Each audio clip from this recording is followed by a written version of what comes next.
Alright, now, so let's tackle this question which is about security awareness training concept. We'll look at option A. It is phishing awareness.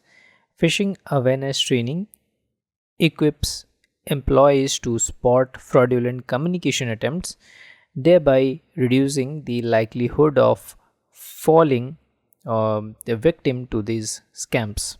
This looks good. We'll keep it. We'll move to B. B says situational awareness training. While this is helpful for general security preparedness, this doesn't address phishing specific threats. What is asked in the question? We'll remove it. We'll move to C. C says password management training. Proper password management is crucial, but if we read the question, it doesn't address the root issue of identifying phishing attempts. That being said, this is wrong. We'll move to D. D says email policy review. Policy reviews are necessary for governance but won't prevent phishing attacks or train employees to identify malicious links. D is incorrect. We'll lock option E, phishing awareness, as the right choice. Okay, so now let's tackle a question which is related to certificate authority, indicating that certificate is not trusted by clients, which is encountered during testing. We'll look at first option E. It says check the configuration of the wildcard certificate. Wildcard certificates are useful for securing subdomains but are not related to root certificate installation or trust errors. Incorrect choice. We'll move to B. B says validate the certificate signing request. Certificate signing request is completed before the certificate is issued and doesn't impact trust issues during installation. Incorrect. We'll move to C. C says confirm the installation of the root certificate. The trust issue likely arises because the system or the clients do not recognize the certificate authority. Let's keep it. We'll move to D. D says verify the configuration of the public key.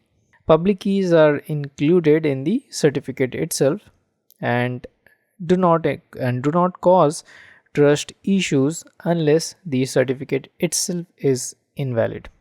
Therefore, this is wrong. We'll lock option C as the right choice. Alright. We got a question related to payment card industry data security standard known as PCI DSS.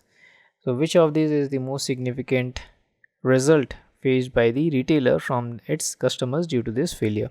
Let's look at option A. It says contractual impacts. Contractual impacts concerns business relationship with third parties rather than direct customer reactions.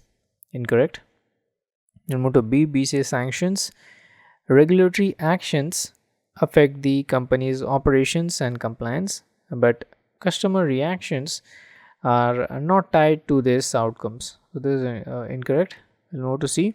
C says fines.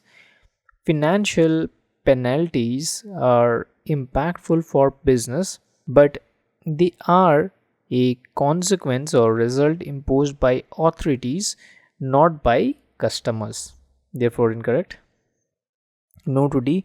D says reputational damage. Reputational damage is the most direct impact customers would have on a retailer. This is, as trust in the company would be taken away due to this compromise of sensitive financial information. That being said, option D is the right choice. We'll lock it. Alrighty, here we go with a question to detect and address unauthorized actions. Let's look at option A. A says two-factor authentication. Two-factor authentication enhances login security, but doesn't provide mechanism to detect unauthorized actions after login attempts. Incorrect choice. We'll move to B. B says firewall. Firewall filters external traffic but doesn't monitor or detect unauthorized internal user activities. What we need as per the question. B is wrong. Move to C. C says intrusion prevention system.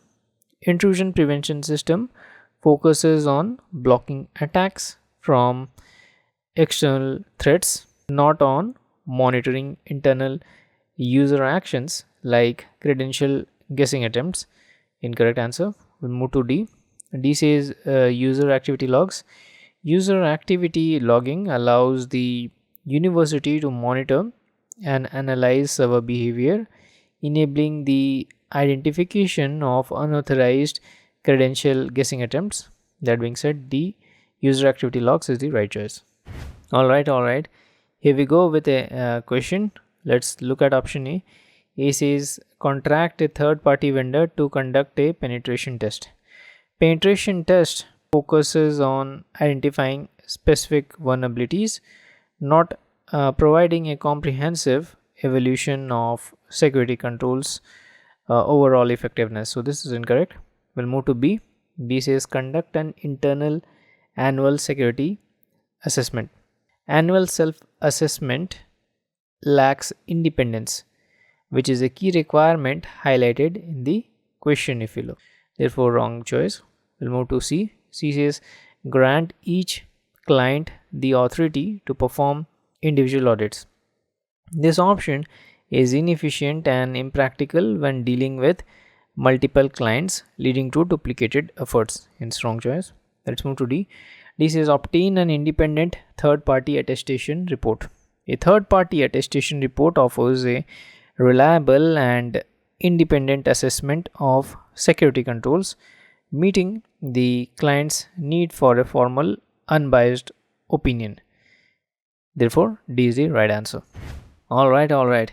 Here we go with a new question, and where the team is tasked with deploying enterprise security capability to identify and monitor suspicious access attempts. Let's look at option A. A says user behavior analytics, known as UBA. User behavior analytics is designed to analyze user behavior and detect patterns that deviate from the normal. Let's keep this. We'll move to B. B says endpoint detection and response, known as EDR. Endpoint detection and response focuses on detecting and responding to threats rather than analyzing user behavior across systems. Hence incorrect. Let's move to C. C says network access control, known as NAC. Network access control enforces rules to restrict access to the network, but doesn't monitor user activities for abnormal behavior. Let's reject this. We'll move to D. D says data loss prevention, known as DLP. Data loss prevention aims to prevent sensitive data from being leaked, but it is not intended to detect unauthorized access activities. Wrong choice. Let's lock option A as the right answer. All right, now let's look at this question. We'll look at option A. It says generic routing encapsulation, known as GRE. Generic routing encapsulation is mainly used for tunneling but lacks built-in security features like encryption, what we require. E is wrong. We'll move to B. B says internet protocol security, known as IPsec.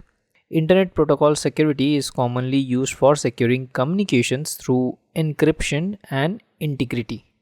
Looks good. We'll keep it. We'll move to C. C says software defined wide area network, known as SD-WAN. Software defined wide area network is a technology for managing and optimizing WAN, not for creating encrypted tunnels for remote access. So this is incorrect. We'll move to D. D says extensible authentication protocol, known as EAP. Extensible authentication protocol is used for authentication purposes and doesn't provide the encrypted tunneling functionality described in the scenario. D is wrong. We'll lock option B, internet protocol security, as the right answer. Okay, so we need a type of document which is most appropriate for just-in-time usage. The scenario is about security operations center environment. Let's look at option A. A says change management policy. If you look at option A, change management policy, we know is used for systematic control of changes in IT systems, not for real-time incident handling, what we need as per the question. A is wrong. B says risk profile. Risk profiles focuses on identifying organizational risk and threats over time. They are not operational tools for on the spot response. Incorrect. We'll move to C. C says playbook. A playbook serves as a step-by-step reference guide for specific scenarios, making it ideal for just-in-time use in SOC, that is Security Operations Center. Let's keep this. We'll move to D. D says Security Information and Event Management, known as SIEM profile. While a Security Information and Event Management profile manages event correlation and alerts, it is not primarily used as a quick procedural guide. Therefore, D cannot help. We'll lock option C, playbook, as the right choice. Let's bring the heat to the snow. This is all about securing data center with physical security measures. We got to note the word or the keyword physical security measures, which will help us to arrive at the correct answer. Let's look at option A. It says video surveillance system. Video surveillance system is a detective control that helps monitor and record activities, but it is not like actively prevent access like the physical thing. So A is wrong. We'll move to B, bollards. So bollards are preventative controls that physically block unauthorized vehicles or individuals from entering restricted areas. We have bollards in parking areas, like in IT companies, where it blocks, its kind of pillars, it blocks the cars from entering into restrictive areas. So bollards is a physical measure. Let's keep this. We'll move to C. C says alarm system. Alarm system is a detective control that alerts on unauthorized access but doesn't prevent it. So C is wrong. Let's move to D. D says motion sensors. Motion sensors are also detective controls used to identify unauthorized movement and doesn't physically block access. We know, right? We need physical security measure. So D is wrong. Let's lock option B, bollards, as the right choice. Alrighty, here we go with a question about conducting a post-incident review to understand and document lessons learned.